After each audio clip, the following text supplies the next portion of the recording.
This is the new Dacia Sandero, which is still officially Britain's cheapest car. What we've got here is the Stepway version, but the regular hatchback currently starts at £8,000. You have to pay more than twice that to buy an entry-level Ford Fiesta.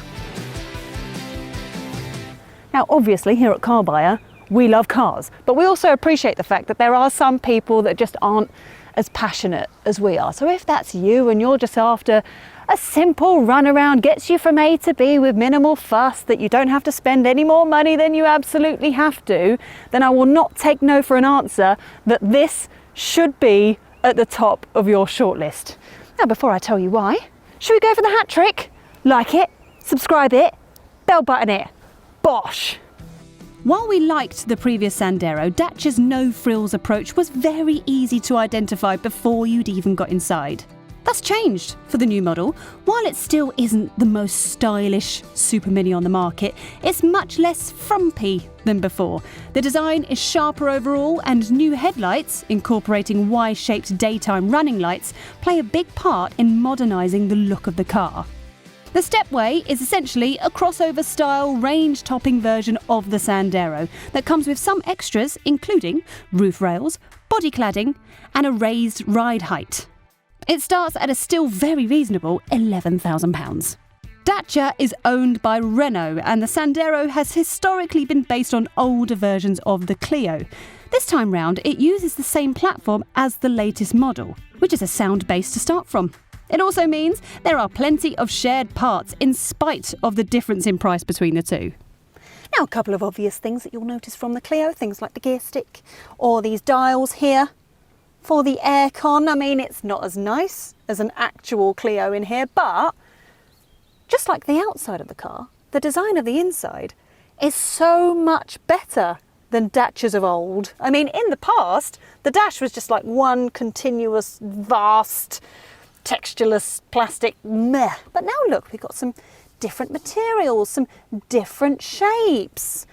Doesn't feel as dowdy or as basic anymore. I mean, admittedly, as soon as your eyes tend to wander a little bit lower than, say, the air vents, then the plastic used is like hard-wearing, scratchy stuff. You also get it on the doors. Now, I know that I complained about that in other cars, but when you consider the price of the Dacia Sandero, you cannot assume or expect plush materials in here. This is a smart, simple, solid interior that actually is going to do the job for most Dacia buyers. Now, the range-topping versions of the Sanderos come with this 8-inch touchscreen with Apple CarPlay and Android Auto, but lower down the range, you're going to have to make do with this smartphone holder and this very conveniently placed USB socket. Although, with most people using their smartphones rather than the infotainment system anyway, you might be fine with that if it's going to save you some dosh. Now, as well as the touchscreen, you've also got a nice little list of luxuries here in the Prestige spec. You've got all-round parking sensors, rear view camera. Oh, and for once, I don't have to talk about digital dials because the Sandero has the good old analog version, which I think look adorable. It's got all the information that you need, and Lord knows we need to cut back on our screen time. The regular Sandero is available in 3 trim levels called Access, Essential and Comfort.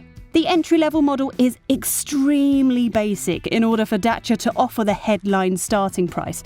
And with no radio or air conditioning and black plastic bumpers, it's worth moving up to the Essential trim. This only costs £1,000 more and also allows you to upgrade from the sluggish 64 brake horsepower engine in the Access model. The Stepway version also comes in 3 trim levels, but is better equipped to begin with, so there's no Access model. Instead, you can choose from Essential, Comfort and Prestige. Now, the Prestige model, which is the spec of our car, is the range topper, so is the only Sandero model to feature alloy wheels, an electronic handbrake and climate control. It still starts at just under £14,000. The only options for the Sandero are a full-size spare wheel and metallic paint. Now, another way, which this new Sandero is an improvement on the old one, is here in the back, because the car has actually grown a little bit. So me, I'm 5'6", plenty of leg room back here. There's also more shoulder room if you want to get 3 people back here, plus the extra space means that getting a child seat on either of the outer seats where the Isofix points are is much easier.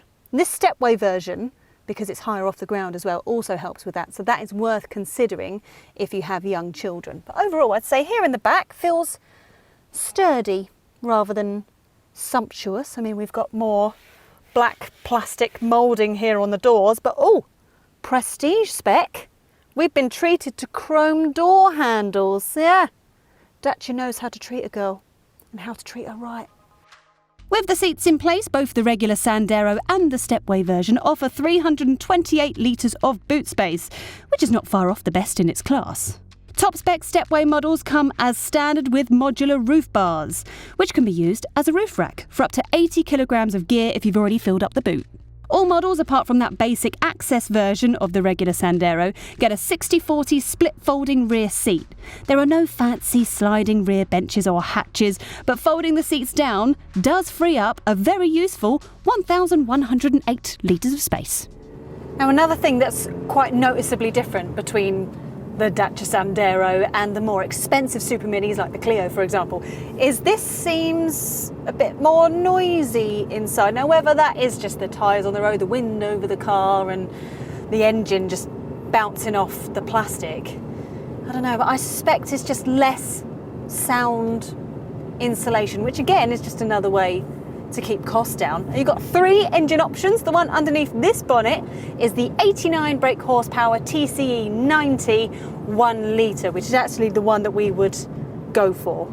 Now, the regular hatchback does have a 64 brake horsepower petrol version available, which, blimey, I know it's cheap, but my God, that's slow. Like, really slow. Like, crying tears of frustration because you're trying to overtake anybody kind of slow. Does 0 to 62 in 16.7 seconds. So yeah, we'd say best to upgrade to this one. I mean, this is by no means lightning fast, but it's punchy most of the time. There's also a more powerful 99 brake horsepower version that runs on petrol and LPG. And both of those will do 0 to 62 in 11.5 seconds. Much more acceptable. Dacia claims around 53 miles per gallon in official fuel economy for all 3 engines, which is very reasonable. CO2 emissions of around 120 grams per kilometre place all versions of the Sandero in a benefit in kind bracket that makes it fairly unappealing as a company car. And hybrid tech to lower the official emissions figure would make the car too expensive to produce, so this won't change. The TCE 100 bi-fuel model has an LPG tank under the boot floor and can run on either gas or petrol. LPG is considerably cheaper than petrol to buy, so this model could ultimately be the most affordable to run if you do plenty of miles and have somewhere local for the regular LPG top-ups. Not all fuel stations sell it. So, other than avoiding the entry-level engine if you can afford to, because seriously, a mobility scooter will beat you at traffic lights. What else is there to say about how the Dacia Sandero drives? Well, I'm assuming you're not expecting me to say that this is a deceptively thrilling hot hatch. I'm not about to surprise you. It's an unassuming, competent runaround. Well, the fact that it shares a platform with the current Clio means that it doesn't lean as much in corners as the old Sandero did. But the softer suspension that it's got, other than some rivals, means that it still does do that. Oh, but the softer suspension means that it's a very comfortable drive, especially in this Stepway version. So it's slightly higher off the floor, so you don't feel the lumps and bumps in the road as much, unless they're absolutely terrible. The steering's pretty light, but feels accurate enough. Doesn't feel like it's going to wander around the road too much. Also, not too bad, this 6-speed gearbox. We wouldn't recommend getting the CVT Auto unless you absolutely have to have one. All in all, I would say this is a very reasonably nice drive. Although it doesn't take you too long to notice the Sandero's shortcomings in terms of handling. So when you're driving quicker on twisty, turny roads.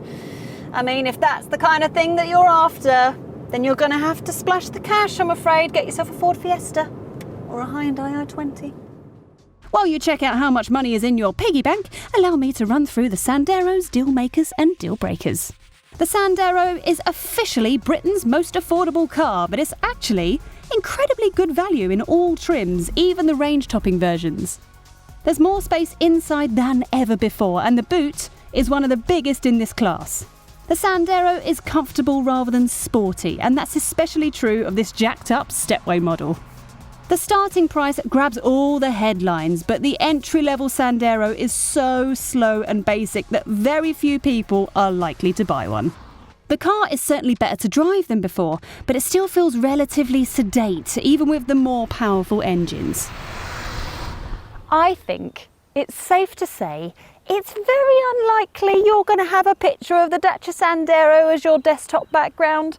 It's not exciting, it doesn't really have bags of personality, it's not futuristic, it's not retro. It is, however, fantastic value for money, and for many people, that's the most important thing when they're buying a new car. Dacia constantly undercut the Sandero's rivals in terms of price, and they have still managed to do that, even considering this new version is so much better than the old one.